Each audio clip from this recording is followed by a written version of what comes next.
So I was talking before about focal length, and one of the things that focal length does is not only magnification, but also it helps change. Now this is tricky to say properly.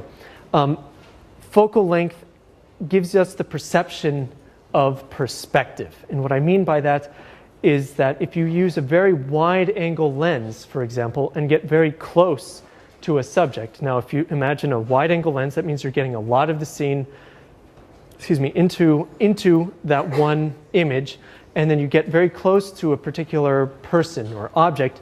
Then what you are doing is you're sort of distorting the edges. You're changing the perspective of that person, and in fact, using a wide-angle lens is a very popular way of sort of distorting people or distorting, especially.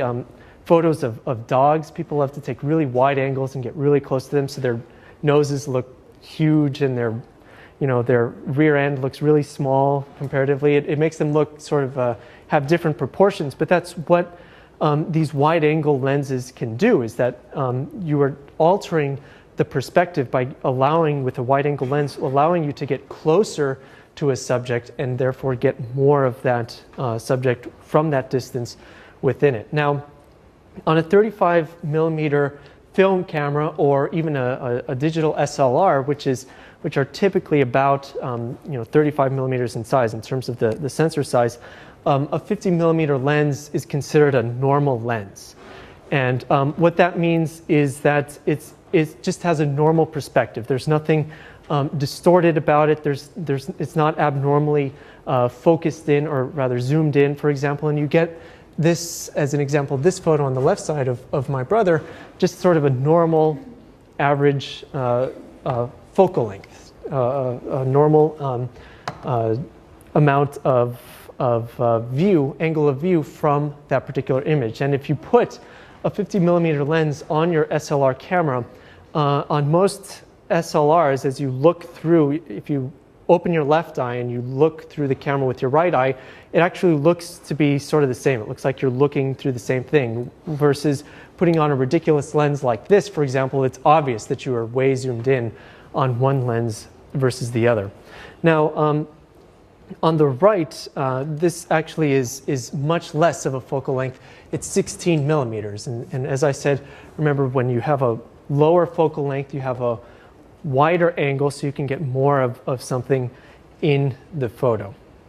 Now, perspective is actually a tricky thing, and I'm going to have to spend a little bit of time talking about it, but it's only tricky in the sense that the way you consider the relationship that most of you probably have in your mind between focal length and perspective is actually somewhat different than how you should be thinking of it, if that makes sense. So, in other words, yes, I'm telling you that you are doing it wrong, or you're thinking of it incorrectly. So, to say that focal length has a direct correlation with perspective isn't correct, strictly speaking. Now, what is correct is your change in distance to a subject. That is what is going to change the perspective of it. And so, when you are taking a photo, so for example, this photo on the upper left-hand corner. So just to give you an example, there's 4 photos here. We're going to go through them one at a time, and they start in the upper left-hand corner. This is 1, this is 2, upper right-hand corner, 3, and 4. So this first one in the upper left-hand corner, this is just a photo taken with a 33 millimeter lens. So it's not super wide, it's just sort of a wide-angle lens. Of a table and a salt and pepper shaker. So you can just get an idea of what we're dealing with this image number 1. That's all we're looking at right now. Now, let's say that we took a crop.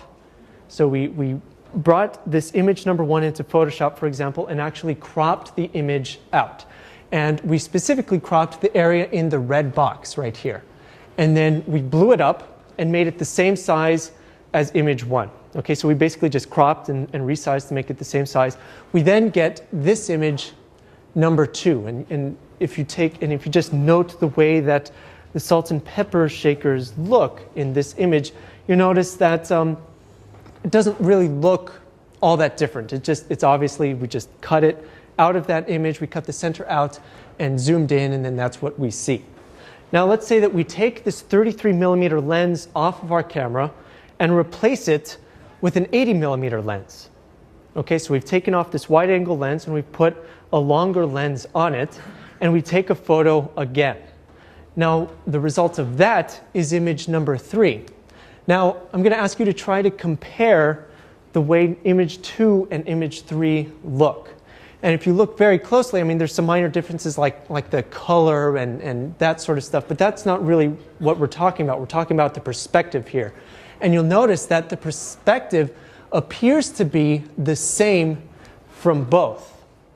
And this is exactly what I was telling you before, where you may have this perception in your mind that a wider angle changes your view of perspective within the scene, but that's not really what's happening. Is that as you use a longer lens or as you zoom in, you're not changing your perspective, you're just taking a smaller and smaller portion of that scene and basically blowing it up, so to speak. You're basically magnifying the center of that scene different amounts. So the higher your focal length, the more you're magnifying, if that makes sense. So you can think of it almost like a telescope, or you know, like very much like we use the word wide angle in telephoto. That's sort of where you can think of this is coming from. Now, let's say that we removed that 80 millimeter lens, we put that 33 millimeter lens back on the camera, and we moved the camera forward all the way very close to the salt and pepper shaker. Then we took another photo. That is this photo. Now this is probably what you were thinking of when we're talking about using a wide angle lens to distort the perspective. And that's precisely what's happening, is that because you are now closer to these objects, your perspective of them has changed. And so by using a wide angle lens, even though we have sort of the same amount within the frame, because our perspective of it has changed, it alters its appearance. It looks different. It looks more exaggerated, for example. So using a longer lens will actually compress its perspective, as you can see here. Using a wider angle lens, and if you get closer to it, will actually make it look farther. Now those of you that are familiar with video might actually be familiar with what's called the Hitchcock effect, or I think it might also have another name of the Dolly effect. And what this is this idea of people using a zoom lens, and let's say you are relatively close to a subject, or relatively far, but we're just going to use close for an example, and have a certain amount within the frame visible in your viewfinder. Then as you zoom in to that subject, you take steps back. And you're doing this at the sort of same speed, so that as you step back, you are zooming in at the same rate, if that makes sense, so that as you move back, you are compressing the perspective. You are making the background become flatter against the subject that you are trying to take a photo of. And this was popularized, I believe, by Alfred Hitchcock, and that's why they call it the Hitchcock effect. But if we take a look at this video that I have of a movie called Goodfellas, if you've seen it, they actually do this exact thing. So pay attention very closely to the background as these guys are talking in the scene, and you'll notice that very slowly it seems to be changing the way that it looks. Oops, where'd it go? All right. Okay, it closed. Hold on. Let me try this one more time. Okay, so here, and just to show you an example, so this is before. So if you take a look, the background looks fairly well separated from the foreground. The perspective is not very compressed. We have very wide range, this great sort of depth that exists here in this perspective. But if I go near to the end, you can see the difference in perspective. So that's the end where now the background looks very, very close. So the perspective has been compressed versus the very beginning where it's separated. And by doing it quickly, you can see that we retain approximately the same amount of foreground objects in the image, but we are just changing the perspective by moving and by zooming in at the same time. Now, this compressed perspective can actually lead to some pretty neat things. And I'm going to show you this photo that actually that I took this summer in my hometown of El Paso, Texas.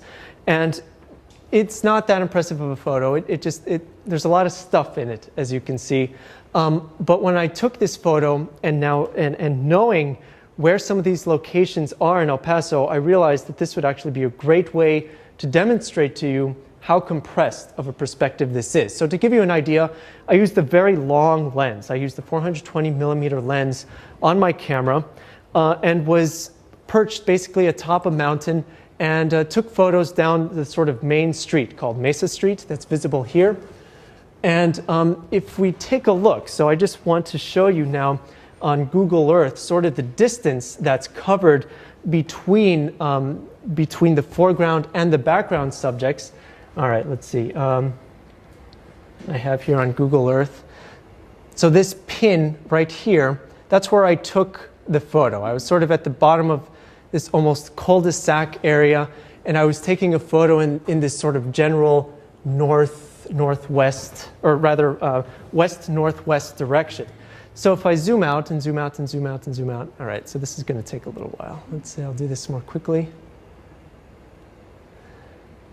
All right, so now we are at basically the block level, and now you'll notice that there are a few houses over here. And in fact, it's these houses that you notice at the bottom of this particular image. So the roofs here, those are those houses about a block away. Okay, all right, yeah, I'm hearing some wows, but save them, because this is about to get a lot more mind-blowing. Oh, all right, so these houses right here at the bottom. All right, including one with a nice little sunroof of some kind. Okay, so going back here, now I want to show you, as I zoom out, this down here, this is the beginning of Mesa. Now, hold on, I got to go up a little bit. All right, so if we take a look here, you'll notice that we see U-Haul and Arby's, Discount Tire, that sort of thing. Okay, now I have to actually try to find this over here. That is, oh no, too far. Okay, that's the high school. That is over in this area. So Arby's is right here. This is, the U-Haul is right around here somewhere. And just to give you a reference, I'm going to zoom out again so you can see where's my, all right, so there's my where I took the photo there. Is there a scale on here? Well, I'll show you a scale later. Basically, you'll notice that there is a region where Mesa goes uphill. And in this area right here, this is actually my high school. And you can see that in the photo over here. That's where this region is here. Okay, so I'm just going to keep it at this zoom level, and we'll keep going west, basically. Now you see, if you look a little bit farther, all right, so there's a Circle K, Golden Corral over here. We see there's a bridge up here. Now this bridge right here, this is I-10. It's the major highway that goes through western El Paso. So I'm going to keep going west here. This is I-10 right here. The Golden Corral was right over here. All right, so just to keep going. Oh, where's my image? So now you can see that it gets sort of green, and this is what's called the valley, because El Paso is very mountainous, and this is the valley region. Now, you see that it's very long and straight before a left turn over here, and I don't know if you can see it, but right here there's a Circle K, very, very far gas station. So, all right, let's see if we can find that. So we keep going. You notice it starts getting green here, still going straight. Here is the turn, and the Circle K is approximately here. Now, if you were to load this on your own computers and actually I can do a distance check myself from here, but you'll notice that it is an extremely long distance from where I took the photo. And this is just a really extreme example of how much we can compress, the perspective. Okay, so I'm going to use the ruler and take it from, now let's see, where was that? So this was I-10. I'll take it from about here, and we'll measure how far of a distance it was. Oh, no. Oh, come on.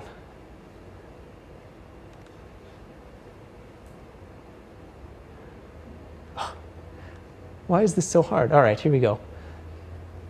So in terms of straight distance from the very bottom of the photograph, which were houses right over here, to the very end, that part of the Circle K is about 5.5 to 6 miles. So you can get a huge range of perspective, or a huge compression of perspective, when you are actually using a very, very long telephoto. Now, if you were to ever visit El Paso and drive down Mesa, you would actually have quite a long journey. It would take you quite a long while down there. And then I think you would truly begin to appreciate, beyond what I can show you on Google Earth, how much this actually compresses the perspective.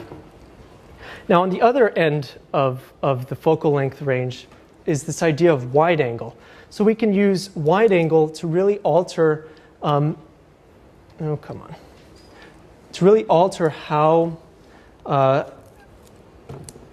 different something can look. So whereas we can really compress the perspective with a long focal length, we can, oh boy, I can't advance in slides. I am just having so many tech problems right now. Oh, here we go. Okay. Oh, it shows on this screen, but not on this screen. Okay, so I will talk about it as if it were up on the screen, but basically you will see two images. On the left, oh God, please hold. Almost. I'm almost to a break point. Okay, so now we're good. Okay, so here we see two images. On the left, there's an image of a laptop, and on the right, there's an image of a room. And these are both the sort of images that you would expect to see with very wide angle images, because you would then get a lot of an image in, or a lot of something in on your scene. And usually you can use that to exaggerate lines if you want to exaggerate a lot of lines in your particular image. So for example, to exaggerate the lines within this room, or to exaggerate even the size of the room, for example, you would use a wide angle lens. And now, one of the things to watch out for, though, is the distortion that happens when you are taking a photo with a wide angle lens. So as you can see, this does look somewhat distorted. Well, I can tell you that the laptop is actually square at the corner. It's not sort of angled at all like this. But and the same thing will happen if you take a photo of a person with a wide angle lens. You can distort their faces and make them look a little silly, and they may not like that very much. Like my sister right now is actually texting me like crazy because she doesn't know that I'm in class, and so she would be really bothered right now if she knew that I had this picture up of her, even though this picture is now 5 years old of her. But using wide angle lenses, you have to be very, very careful with lines. You have to try to make lines perpendicular. So in other words, by taking this photo, I had to take this photo with the camera pretty much level to the ground. If it was at an angle, then the lines wouldn't look so straight in the back. They would sort of diverge or converge in some way, and it just wouldn't look natural, very much like is happening over here. So you have to be very careful with the perspective on a wide angle lens, and be sure that you are able to get all of these lines perfectly straight, and to try to get them to be at 90-degree angles. It's very much a fun exercise for you to have to do. Okay, so let's take a 5-minute break. When we come back, we'll continue talking about optics.